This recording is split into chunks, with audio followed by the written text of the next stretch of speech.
ನೀವು ಕಾರಿನಲ್ಲಿ ಒಬ್ಬರೇ ಓಡಾಡ್ತೀರಾ? ಇನ್ಮುಂದೆ ಅದಕ್ಕೂ ಟ್ಯಾಕ್ಸ್ ಕಟ್ಟೋಕೆ ತಯಾರಾಗಿರಿ. ಯಾಕಂದ್ರೆ ಕಾರಿನಲ್ಲಿ ಒಬ್ಬೊಬ್ಬರೇ ಪ್ರಯಾಣಿಸಿದ್ರೆ ಅಂಥವರಿಗೂ ಹೊಸದೊಂದು ಟ್ಯಾಕ್ಸ್ ಹಾಕೋಕೆ ಸರ್ಕಾರ ಸಿದ್ಧತೆ ನಡೆಸಿದೆ. ಆ ಟ್ಯಾಕ್ಸ್ ಹೆಸರು ಕಾರ್ ಕಂಜೆಷನ್ ಟ್ಯಾಕ್ಸ್ ಅಂತೆ. ಹೌದು, ಬೆಂಗಳೂರಿನಲ್ಲಿ ಕಾರ್ ಕಂಜೆಷನ್ ಟ್ಯಾಕ್ಸ್ ಅಥವಾ ದಟ್ಟಣೆ ತೆರಿಗೆ ಜಾರಿಗೆ ತರಲು ಸರ್ಕಾರ ಚಿಂತನೆ ನಡೆಸಿದೆ.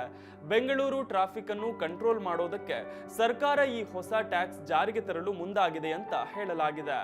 ನಗರದಲ್ಲಿ ಸುಮಾರು 25 ಲಕ್ಷಕ್ಕೂ ಹೆಚ್ಚು ಕಾರ್ಗಳಿವೆ.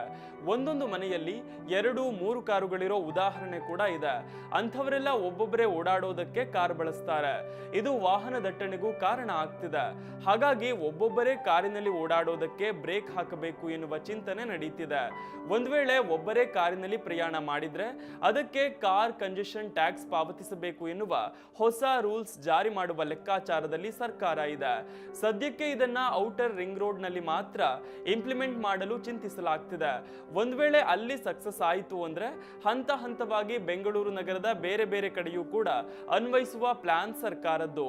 ಅಂದಹಾಗೆ ಕಾರ್ ಕಂಜೆಷನ್ ಟ್ಯಾಕ್ಸ್ ಫಾರ್ಮುಲಾವನ್ನ ಕೆಲವು ದೇಶಗಳಲ್ಲಿ ಬಳಕೆ ಮಾಡಿರೋ ಉದಾಹರಣೆ ಇದೆ. ಅಲ್ಲದೆ ದೆಹಲಿ, ಮುಂಬೈನಲ್ಲಿ ಕೂಡ ಇಂಪ್ಲಿಮೆಂಟ್ ಮಾಡಿ ಫೇಲ್ಯೂರ್ ಆಗಿದ್ದು ಇದೆ. ಈಗ ಬೆಂಗಳೂರಿನಲ್ಲಿ ಇದನ್ನ ಪ್ರಯೋಗ ಮಾಡೋದಕ್ಕೆ ಸಿದ್ಧತೆ ನಡೆಯುತ್ತಿದೆ.